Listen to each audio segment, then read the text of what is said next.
right, our next speaker is Holly Draper, and before I introduce her, I just wanted to let you know I am going to give away one of my $300 hair scans today. So make sure that you stop by my booth. I'll do it toward the end of the day, but get your name in that drawing so that you can get a hair scan, okay? $300 value, and it's for free. Okay. Holly Draper has been studying essential oils for 14 years, and with over 1,200 accredited hours of training, she is a certified clinical aromatherapist and an internationally registered aromatherapist. Holly is the founder and formulator of Purify Skin Therapy Essential Oils. She started this line of essential oils to make the pristine USDA certified organic and wild-crafted clinical grade essential oils that she uses and is available to everyone. Holly is also an herbalist, this is a funny word, kinesiologist, did I get that right? And an energy practitioner. She loves all natural and alternative healing modalities to strengthen and support the body. She has been a preparedness consultant for many years, and preparedness is always one of her passions. Holly is a happily married woman to her most important, she feels that her most important role is being a mom to her 4 children. You may find her at purifyskin.com. Please help me welcome Holly. I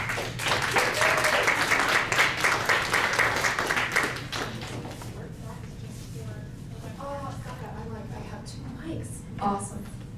Sorry, I gotta wait for my slides. Okay, so I'm so happy to be here with you today. Hi, everybody. Thank you, Wendy. I'll just quick introduce.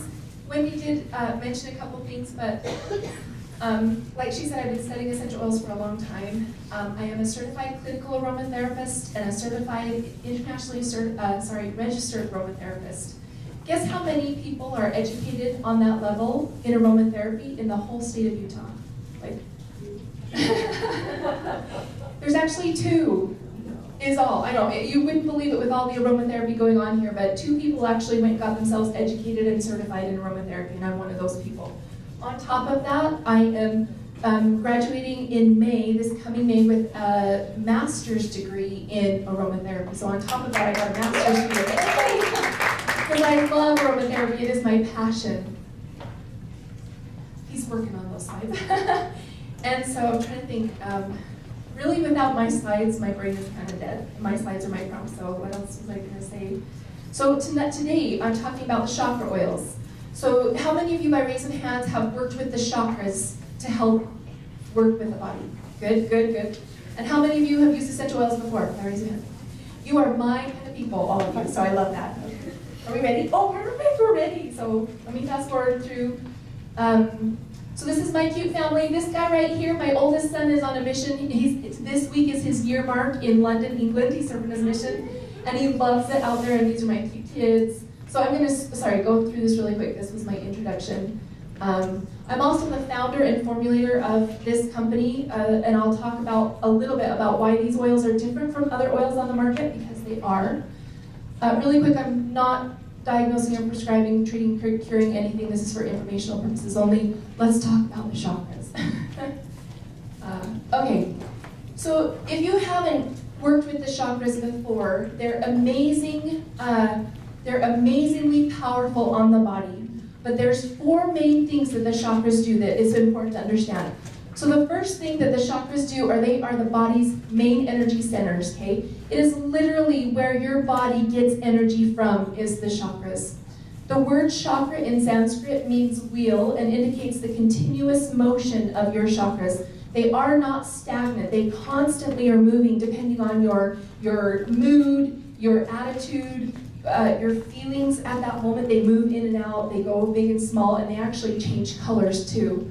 These energy centers are where our body brings in energy from the ambient energy around us. We actually bring in energy into our bodies from these chakra centers. As you can see here, the chakras are both in the front and in the back. They're like funnel cones coming out from the body. The crown chakra goes straight up. The root chakra goes straight down. The other ones come out from us, okay? Okay, so have you ever thought when you plug in your phone to make your phone have power, right? How come you never have to plug in your body at night? Literally grab out the cord and plug it in and recharge your battery, right? We don't have to do that because our bodies are amazing, but did you know that they recharge through the chakra centers? The chakras are literally where our body pulls in energy to power our bodies. And so they're very, very powerful, very, very. It's interesting, notice on this slide here, there are nerve ganglia throughout the body, and these nerves don't attach to anything. You know, nerve ganglia usually attach to something. These are groups of nerve endings, kind of like balls, that don't attach to anything in the body. They also correspond exactly to the chakra centers. But the nerve endings, like when medical doctors look at this, they're like, that doesn't make a lot of sense because we just have these ganglia there. They correspond exactly to our chakras, and it's literally where the energy comes in through our chakra center and plugs in to our body. You can kind of think of it like that. The second thing the chakras do is they govern the physical body in that area. So we have several chakras, but each chakra governs the bones, the organs, the body systems, and the tissues in that area that they power, okay? So each chakra relates to certain vertebrae in the spine, and each vertebrae relates to certain nerves, organs, tissues, and systems in the body. The chakras literally power their respective areas of the body and power those organs, bones, and tissues in that area. So I drew this out so you can see, for example, the heart chakra, which is green, correlates to this area of the body, which also correlates to the heart and the lower part of the lungs, so a part of the respiratory system. That's all in this heart chakra area. If we're not pulling in enough energy through our chakras, because our chakras are unbalanced for some reason, then guess what is affected? The literal organs in that area aren't getting enough energy and are affected by that. So you can see each chakra corresponds to different organs and body tissues. The third thing that chakras do is they are represented by a particular color and a particular vibration. They are not all the same. So you can't use like one color to symbolize all your chakras because they are all vibrate on different energies. That's why also you can't use one essential oil to balance all of your chakras because they're all vibrating at a different energy. They need different energies to help balance them. The fourth thing that chakras do is they represent a life theme and a challenge. Now, it's kind of hard to explain if you haven't heard this before, but you're familiar with your computers, right? You put software on your computer, which is your hardware, right? And it runs programs on your computer. Like you might have a word processing program, software program on your computer. You might have an art or draw program on your computer. Those are software programs that you're running, right? So your chakras actually run different colors. Think of them like the rainbow colors, but they run different programs in your body, okay? That's what your chakras do. When your chakras are balanced, and this is from ancient Chinese medicine and ancient Ayurvedic medicine, they say when your chakras are perfectly balanced, you're content, life is good, and you are physically healthy. In fact, ancient Chinese medicine actually says if your chakras are perfectly balanced, you cannot get sick. Your body is running at its optimum levels, and your body doesn't succumb to illness and disease if your chakras are balanced. When your chakras are balanced, your physical and mental bodies will follow and become balanced also. This idea of wholeness, we all want to be whole, right? And so ideally a person needs their chakras, including their body's energies, body areas and energies, balanced and functioning in a vibrant, clear way, free of low frequency emotional and physical pain. And that is what balancing your chakras and making sure your chakras are running properly, that is what it helps do. It can affect so many things in our body. So what causes our chakras to go out of balance? Lots of things. What doesn't cause our chakras to go out of balance, right? So perhaps, like anything, if you have a really serious fight, if you're affected emotionally, like any kind of this stuff, you could have been affected in the womb by your mother's emotions, and that throws your chakras energy. So like, so many things can affect our chakras. Perhaps someone was raised in extreme poverty, so they're running the incorrect program on their computer, their body, right? They're running the incorrect program on their chakras that, oh, I am poor. I'm always going to be poor. That's an incorrect program. If we balance that out, then they can move past that. Perhaps someone had co-parents not able to express or show love, so they have a hard time expressing and showing love. It's just an improper program running in their chakra energy. When we balance that out, it can clear that up. Perhaps someone was neglected in some way. Perhaps someone didn't have all the bare necessities to live, so now they think as an adult, I don't deserve the bare necessities to live, which is an incorrect program. We all deserve that, you know. Any issue can create imbalance in our chakra systems. Once unbalanced, the chakras actually can affect all the physical body symptoms. They can affect the organs in the body systems, and they can and cause physical issues. And chakras can remain unbalanced for years or your entire life if you never make the effort to balance them out. So when your chakras are unbalanced, then you are imbalanced in your body's energy. It's not flowing correctly. There are frustration and confusion in your body. The body's energy is not flowing as it should. This can and does translate into physical disharmony and physical illness. I even know of a case where there was, for example, just one example, a girl couldn't get pregnant. She tried everything seems to work properly. She had some chakra work done, balanced her sacral chakra, and because there was not enough energy flowing into her body, into the system, to sustain a pregnancy. Once she balanced her chakras and got the energy flowing in, then she was able, isn't that awesome? Like it can and does affect our physical body, the chakras do.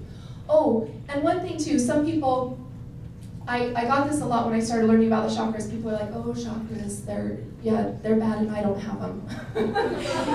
And so it's kind of saying like, your liver, I think livers are evil and I don't have one, by the way. Well, everybody has energy in their body. Everybody has the chakras. Everybody has a liver.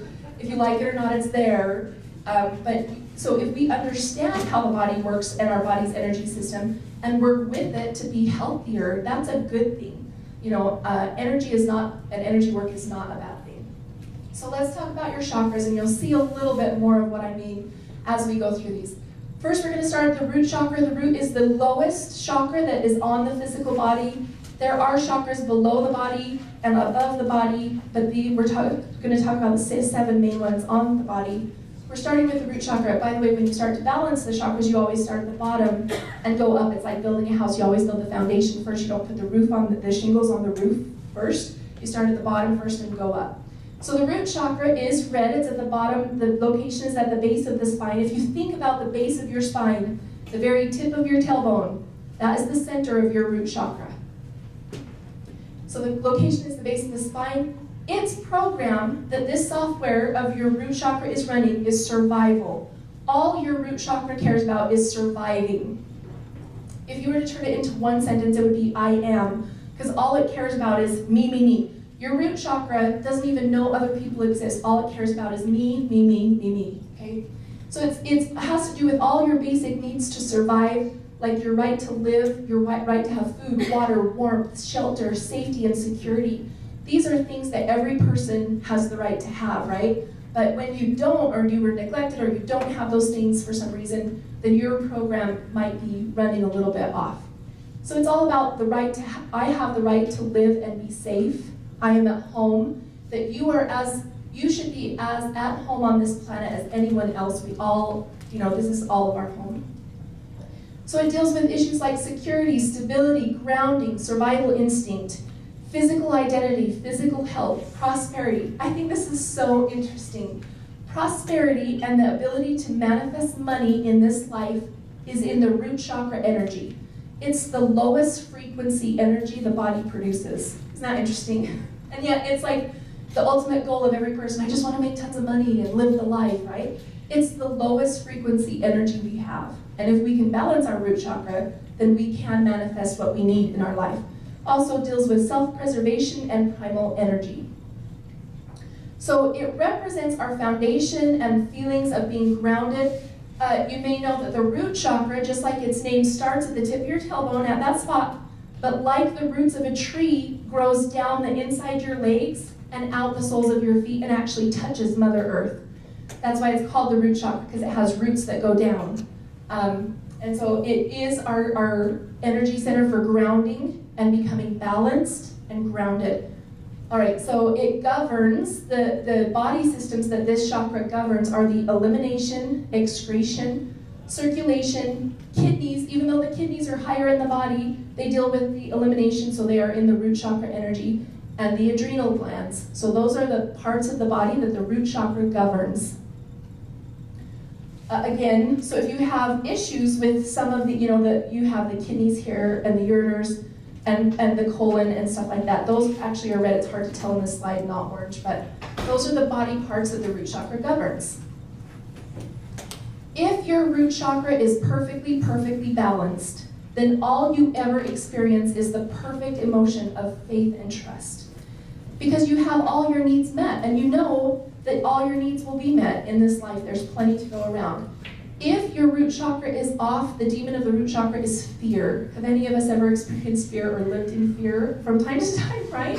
That is actually an imbalance. We are celestial beings. I mean, fear is to be experienced and part of this mortal life, but that's not who we are. We can rise above that. So anyway, I think it's fascinating. So when there's too much energy coming into the root chakra, it can manifest as heaviness, sluggishness, actual obesity in the body, resistance to change, materialism, and greed, because everything that you get, you want, and you just take like there's not enough, so you just are greedy, and materialism, that kind of stuff becomes very important to you, because you don't realize there's enough for everybody to have, and excessive spending. And then, sorry, this slide is messed up, so.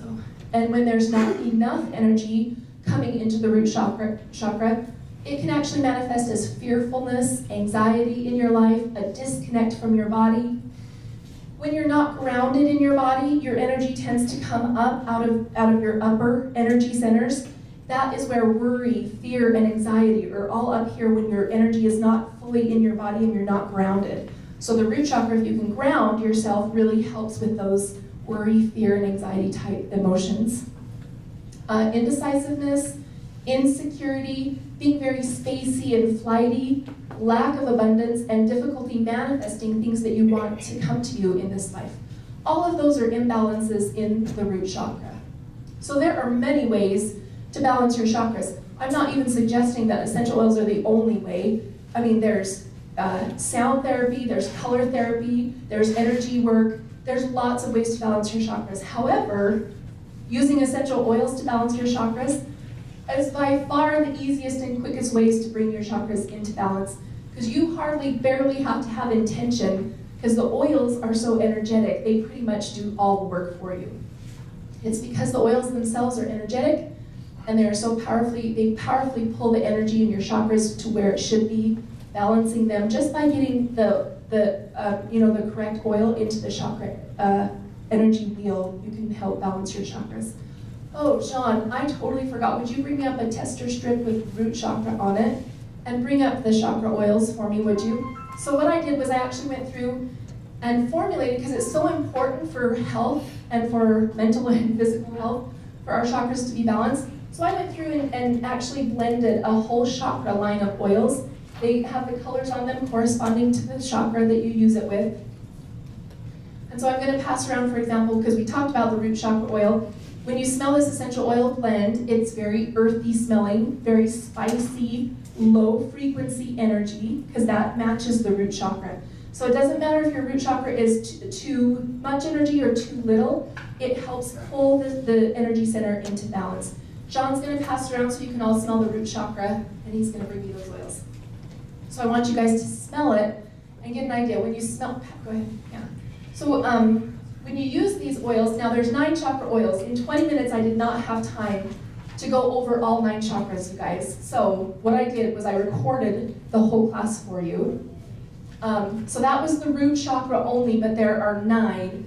I recorded the whole chakra class, so I talk about each chakra, exactly what it does, how it affects your body, and how to balance it. It's a free video that I recorded on my website. I'm going to give you that information. I forgot. Let me first talk about application and how to use these oils, okay? So once you get the chakra oils, and you can use single oils to help balance your chakras, they're not quite as powerful, but they do work too. But once you get these oils, understand they are highly energetic. All you need to do is get them into the wheels. Remember, the wheels come out from your body a couple feet, So all you have to do is get the energy of the oils into the energy of your chakra wheels, and it helps balance them. You can apply the oil directly to the chakras, both in the front and the back. Now I know you guys are saying, Where do I apply the root chakra? Because remember, it's the tip of the tailbone. That would be a very awkward place to apply it to clients, so I don't suggest doing that. Remember, it's like a root that comes all the way down your legs and on the bottom of your feet. So you can apply the root chakra oil. When I put it on clients, I put it right here on the inside of the ankle, or you can put it on the soles of the feet, okay? That makes sense. And then you can also apply it to the chakras on the back. You can apply the oil to the chakras on the feet. I'm going to show you in just a minute where those are. You can use them as a massage oil. You can make misters in those glass spray bottles. You put a little bit of a little bit of water, put a drop or two of the appropriate oil, you shake them up, and you can create a chakra misters to just mist in that energy, and it helps balance them. Great thing if you're treating clients and stuff like that. And you can also diffuse these essential oils and just breathe them in. They're incredibly powerful. Remember, the chakras on the body correspond to the chakras on your feet. Did you know your entire body is mapped out on your feet? You guys know about reflexology and zoning, right? Well, so are the chakras. They're sitting right there, right? So if you were to apply the root chakra oil just to the feet, you do it on this heel area. Does that make sense? And just follow it. You know the lungs are the pad part of the foot, right? That represents the lungs. That's also the heart chakra area, right? Because that's the heart area, is that pad of the foot. All right, so if you go to my website, which is purifyskin.therapy.com, and right up here you see this little link that says videos. Click on that, and that is where there is that recorded video on the chakras. You can watch all 9 chakras. We actually do the 7 main ones on the body, 1 below the body and 1 above the body to help give the full balance. And those videos are right there. So really quick before I end, you all use essential oils. I'm going to show you a really awesome way to tell really high quality essential oils from the lower quality ones. Because believe me, not all essential oils are the same. There's a huge grade of quality out there of essential oils. So understand this, a cleaner, healthier plant produces a cleaner, healthier oil, right? So I tell people, when you're using medicine from plants, you want to get the cleanest, healthiest, unsprayed plants available. My husband told me, I wasn't here this morning, but he said, Wendy mentioned organic food is better for you than non-organic food. Did you guys hear that? Absolutely agree. Organic herbs, for example, if it's important to use organic herbs, because when you put those tea leaves in your cup and you pour hot water on them, if they're not organic, then the pesticides, the herbicides, the insecticides, the fungicides that were sprayed on those leaves are released into your tea water and you drink it. So when you're using medicine for plants, it's so important to use organic plants that have never been sprayed. It's 100 times more important to use organic essential oils because the phytochemicals in essential oils are so very concentrated. They're 70 to 100 times more concentrated than they are in the plant. So if you're going to use essential oils, you absolutely want them to be certified organic.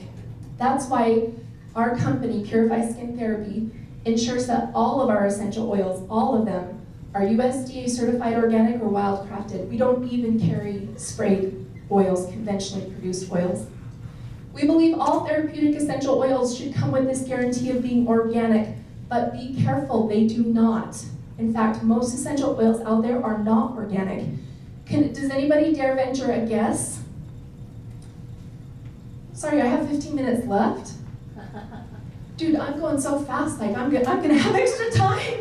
I was like hurrying so fast to get through this. That's always my thing, is I'm like, so I'm almost done. We're gonna just have a break or something after. Sorry, I got totally distracted. I'm like, I've been talking really fast. I'm sorry. Okay, I'll just sit up here and like make up stuff because I have a lot of stuff to say. No, I'm just kidding. All right, so be careful, they do not. Does anybody want to venture a guess what percentage of essential oils on the market are actually organic? What percentage? Anyone? I hear 20, I hear a 1. 10, 2. You guys are really close. 4% of essential oils on the market are actually organic. You want me to show you how to tell the difference? Guess what? If it's actually organic, the USDA seal will be right on the label. Did you know if the USDA seal is not on the label, it's not actually organic, and if it says organic but it doesn't have the USDA seal, it's actually illegal to do? Because if they're actually organic, it has to both say organic and have the USDA seal on it. That is how you tell truly organic oils from other essential oils. Did any of you notice as I'm throwing up bottles that mine have that USDA seal right on the label? That's what you want to see. Yay! So don't fall. I know there's a lot of confusing marketing out there. Have you guys ever heard, like, these are better than organic? They're not organic, but they're better or beyond organic. Have any of you heard that? It's out there, I've heard it. You cannot call your products better than organic if they don't even qualify to be organic. Does that make sense? But these marketing terms are out there.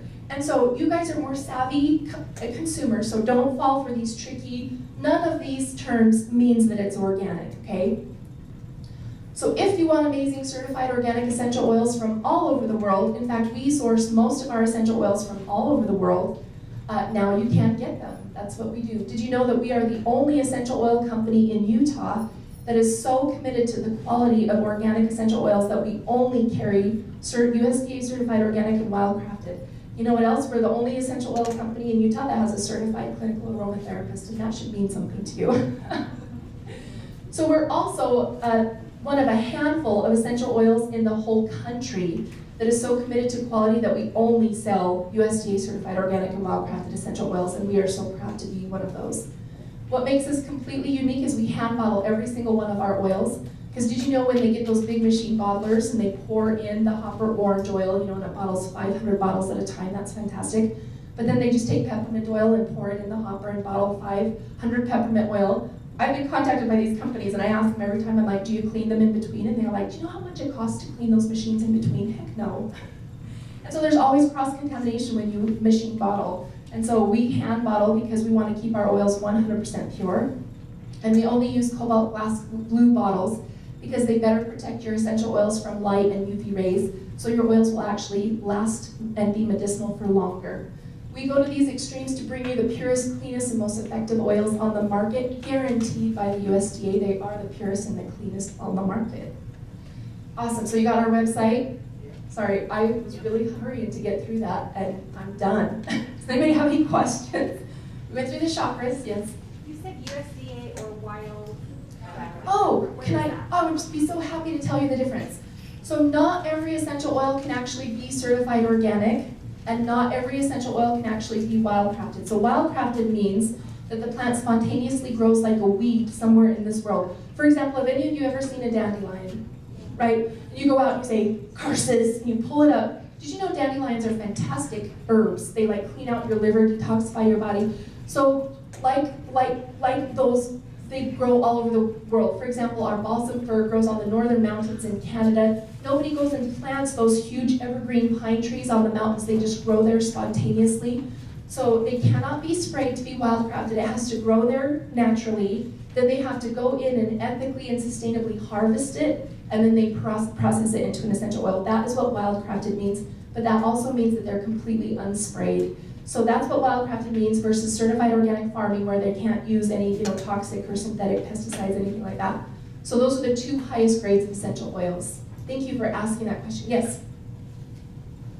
Because I deal with this all the time. Okay. Could you possibly explain why filling capsules full of essential oils is not necessarily wisdom? So yeah, I will. But I will defend it too when you get into the really high realms of aromatherapy. They teach you how to ingest oils and ingest them real hardcore to treat very serious things. So there is a place when you know which oils. However, I agree with you. But ingesting an essential oil is almost the last thing you want to do. Do you know why? Because when you ingest an essential oil, you know they're oily, right? That's why they call them oils. They are fat soluble, not water soluble. That is the beauty of why they can penetrate every cell in your body, because your cells have a fat or a bilipid membrane around them. That's why they can penetrate and do the good things that they do. Where herbal tinctures are water soluble, they cannot penetrate cells like essential oils do. But when you take a capsule or take an oil internally, the first thing it hits, it bypasses on the first pass to the liver. The liver is the organ in your body that metabolizes and breaks down toxins and poisons we put on and in our body. The liver breaks down essential oils and breaks them down into a water-soluble form and then sends them out in the bloodstream. So technically, if you ingest an essential oil, it does hit your liver, so if you're dealing with liver things, that's decent. However, it puts it out to your bloodstream at half strength, because it breaks it down. So actually, a better way to get essential oils into your bloodstream fastest, to say like boost your immune system, is to apply them diluted on the soles of your feet and or inhale them from a diffuser. If you're going to get a diffuser, get a good one that does not use water, because the ones that use water do not put enough up in the air to be medicinal. Use one without water. We have some back there on our table. Come and look at them. But by far, diffusion is probably the best method of application. Breathe them into your lungs, cross the thin skin barrier from the alveoli and go into your bloodstream. That's one of the best ways to do it. Breathe them in. There are certain essential oils, like the hot oils, cinnamon, clove, oregano, thyme, that you do not want to inhale because it actually can harm your mucosal membrane. So don't diffuse those oils, right? But yes, did I answer that question? Oh, absolutely. For you? Okay. Thank you. Any other questions? Yes. You might have answered my question. I have a diffuser that you put water in, Yes. and I'm wondering the best way to clean out a diffuser, because it's kind of starting, it's got a little bit of all the different kinds of oils that I've Right. used, and it's kind of like, kind of nasty. So I, in 15 years, have never used one with water. You would have to talk to your manufacturer. I have no idea. I only use the ones that put up oils straight. So I honestly don't know. I've never had a water one. Using that kind of diffuser, about how many drops of oil do you need to put in your? Into the one that uses straight, it pulls right from your bottle. So there's no waste. And you can it has a volume control. You can turn it up or down. And then when you're done, you just pull the little straw out of your bottle. There's no waste at all. There's no garbage to throw out. Great question. Yes. So with those straws, if I have that kind, then how do you not cross-contaminate? Because you have to like Right. screw it into the hose, but the hose has. Right, I just take like a paper towel and I put a little bit of rubbing alcohol on it and I rub it with on the outside. Anything that's in the straw is the first thing to get sucked up, so it doesn't So cool.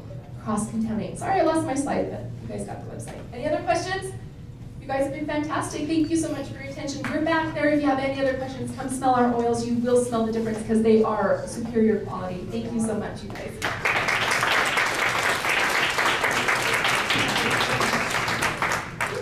We're so grateful to have Holly around. She's amazing. She's a very good friend of mine, and I just have to tell my lavender story because it's so amazing. So I don't know if you saw in the video that I did for this, but I used to absolutely loathe lavender. Who likes the smell of lavender? I could not stand it, and my mom, bless her heart, would come to our house before I was into herbs and all this stuff, and she'd lather herself up with all these essential oils, and I could barely handle it around her. But now that we have Holly's pure oils, they don't stay like that. They go right into the skin, and you can't smell them afterward. And what I learned is that the chemicals that are put on, that they make them linger. So anyway, the lavender that I had from other companies, and I could not find one until I found Holly's, they stink so bad. And so I just kind of stayed away from it. And then I remember meeting Holly, and I just asked her, do you have a good lavender? And I smelled that, and I wanted to eat it. It is so incredible. In fact, I do eat it. I have a recipe in my Beautifully Raw book that I created around her lavender buds.